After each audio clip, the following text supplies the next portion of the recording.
a grappling hook that also connects to a parachute and a wingsuit simultaneously. Just Cause 3 does not ask you to pick one movement tool. It gives you all of them and dares you to figure out the chaos yourself. The hook here is not just for swinging. You tether enemies to explosive barrels. You connect two cars together and watch physics destroy everything. You zip to a helicopter, hijack it, then jump off and wingsuit into the next province. The movement freedom is completely ridiculous in the best possible way. But here is what most players never discover. There is a specific tether combination that lets you essentially fly indefinitely without ever touching the ground. And once you find it, the entire map becomes a completely different playground. Before grappling hooks were cool in gaming, Bionic Commando was already building its entire identity around one.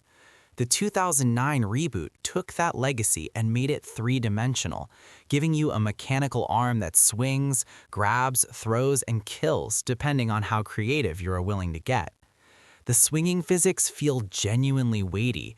You build momentum properly, release at the right angle, and the traversal starts feeling less like a mechanic and more like a skill you are actually developing. Enemies can be grabbed and used as shields or launched into each other with enough force to feel extremely satisfying. The thing nobody warned you about is what happens when you accidentally swing over an irradiated zone without enough momentum to clear it. The game punishes that mistake immediately and personally. Miles does everything Peter does with the web and then adds his own signature on top of it. The Venom-powered momentum bursts mid-swing make traversal feel faster and more aggressive than the original game, and the animations that play during them are some of the smoothest ever put in an action game. What separates Miles from other grapple-based traversal is the expressiveness. He does not just move through the city, he dances through it. Tricks, flips, near-miss wall grazes, underpass dives. The game rewards style with faster momentum, and the result is traversal that feels like it has personality. One specific sequence in a snowstorm with a particular song playing in the background makes the grappling feel like something closer to an emotional experience than a movement system. You will know it when you get there. Dying Light 2 gives you a grappling hook and then puts you in a city full of infected that come out at night. The hook is not just movement, it is survival infrastructure. During the day, it is a traversal tool that combines with parkour to create some of the most fluid movement in any open-world game. You chain wall runs into hook poles, into roof vaults, and the city starts feeling genuinely conquerable. At night, when the volatiles are hunting you, that same hook becomes the difference between reaching a safe zone and not reaching it at all. The stamina system attached to hook usage creates real tension during night runs, and the moment your stamina runs out mid-swing over a street full of infected is a moment this game clearly designed with a specific kind of cruelty in mind. Most people slept on Ninjala, and that is genuinely their loss. This free-to-play multiplayer game built its entire combat and traversal system around gum-based ninja tools, including a grappling hook that works differently from almost every other game on this list.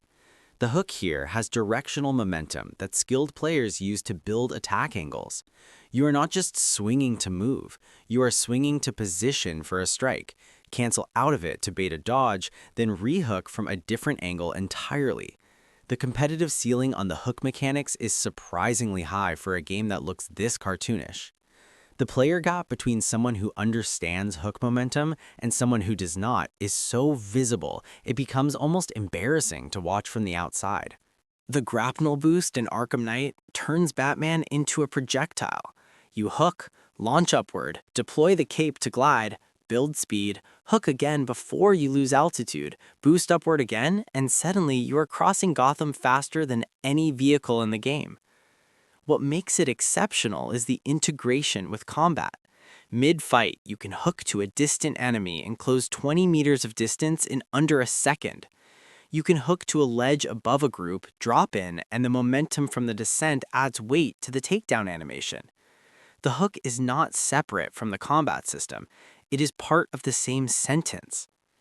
Gotham at night from a full glide height is one of the best looking traversal views in gaming history. And the moment you learn to use the grapnel during the Botmobile sequences changes how you think about the hook entirely. The hook in Control is not a hook in the traditional sense. Jesse Faden uses launch, telekinetically grabbing environmental objects and hurling them, combined with a levitation ability that functions almost identically to grapple traversal in terms of movement freedom. What makes it stand out is the environment responding to every single action.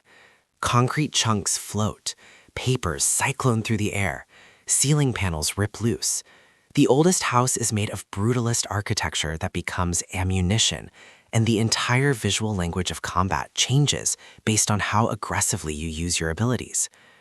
There is a specific room in the game where the environmental destruction layers build so completely that you genuinely cannot see your enemies through the debris storm you created. That is not a bug. That is the game working exactly as intended. Ultra Kill moves faster than most players can consciously process, and the grappling hook, called the Whiplash, is one of the primary reasons the movement ceiling in this game is almost incomprehensibly high. The Whiplash pulls you to enemies or pulls enemies to you depending on context, and the momentum it generates feeds directly into damage calculations. Faster arrival equals harder hit, so mastering the hook is not optional for high-rank play, it is mandatory. The skill expression gap between a player using the Whiplash casually and a player using it optimally looks like two completely different games running simultaneously. Getting a P rank on a later level using full Whiplash momentum chains produces a gameplay clip that most people assume is edited. It is not. The game actually allows that. Titanfall 2 has a grappling hook that takes about 3 hours to feel comfortable with and about 30 hours to master. The hook attaches to any surface, any geometry, any edge, and the momentum it generates, combined with wall running, creates a traversal system that still has no equal in any multiplayer shooter released since. The hook also works on Titans.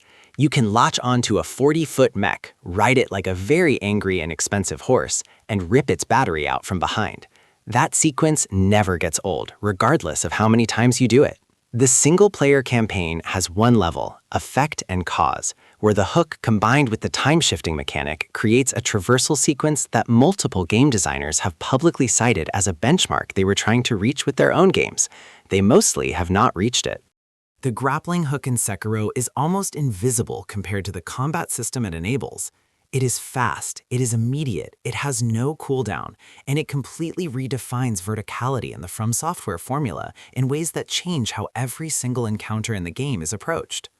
Scouting from above before dropping into an enemy camp, breaking away from a fight that is going wrong and repositioning on a roof, using the hook to close distance on a retreating enemy in under half a second. The hook is not a traversal tool with occasional combat uses. It is a combat tool that also happens to let you traverse. The first time you use it against the Gyobu Oniwa boss fight and realize the hook can reach his moving target mid-gallop is the moment this game reveals what it is actually asking you to become. Just Cause 4 took everything Just Cause 3 built and handed the tether system to an engineering team that clearly had a problem with limitations.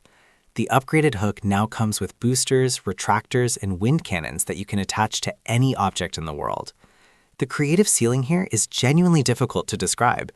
You can attach a booster to a cow, attach the other end to a military jet, and watch the resulting chaos with the same energy as a scientist watching an experiment succeed for reasons they do not fully understand. The serious answer is that the tether customization allows for traversal combinations and physics interactions that no other game in the genre has approached. What the game does with tornadoes in your grappling hook in the weather system region is something that has to be experienced rather than explained. The physics engine was specifically rebuilt for that interaction. Alex Mercer's Tendril Grapple in Prototype 2 is violence with a movement system attached to it. You do not swing gracefully. You launch, grab, consume, redirect, and land in a way that communicates that something genuinely dangerous just moved through that space. The hook grabs helicopters out of the sky. It grabs soldiers and uses them as impact weapons against other soldiers. It grabs moving vehicles for momentum transfers that cross city blocks in seconds. The aggression built into every hook animation makes traversal feel predatory in a way that no other grapple game matches. New York at maximum chaos with tendril traversal fully upgraded looks like a disaster movie that you are personally responsible for. And the game's damage systems make sure every surface you cross shows the evidence of your passing.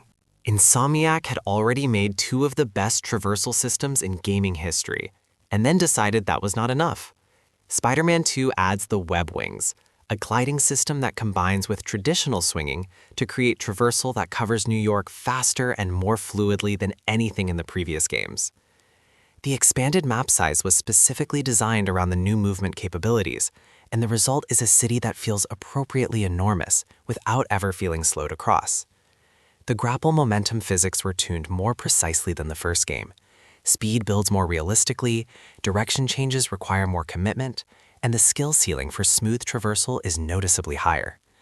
There is a specific side activity in this game that was built entirely around showing off what the combined swinging and web wing system can do at maximum speed. The first time it clicks completely is the kind of moment people screenshot their facecam for. The gravity gun is not a grappling hook in the traditional definition. It is something more dangerous, a tool that makes the entire physical world into a grappling hook system, where everything is simultaneously a projectile, a shield, a platform, and a solution. Pulling a spinning saw blade off a wall and redirecting it into a combine soldier is physics-based combat that still impresses people encountering it for the first time in 2026. The ragdoll reactions, the environmental interactions, the weight simulation, Valve built a sandbox physics system in 2004 that most games released 20 years later still do not match in terms of moment-to-moment tactile feedback. The Ravenholm chapter hands you the gravity gun, points you at a town full of headcrops and zombies, and steps back. What players build out of that situation using nothing but environmental objects and one pull tool is different every single run. And the fully powered version of the gravity gun at the end of the game, nobody expects this. A 2D precision platformer with a grappling hook protagonist who swings through handcrafted levels built entirely around momentum physics and hook timing. No open world, no combat spectacle, just pure grapple mechanics taken to their absolute limit. The hook in Grapple Dog has weight, arc, and timing dependency that creates a skill expression system surprisingly deep for its presentation. Mastering the swing angle, the release point, the re-hook timing mid-arc, it takes real investment, and the game keeps escalating the precision required at a pace that stays just ahead of your current skill level. Speedrunning this game using perfect hook chains looks physically impossible until you understand the momentum system. And the final world introduces a hook mechanic variation that recontextualizes every level you already completed in a way that makes you want to immediately go back and replay all of them with the new understanding.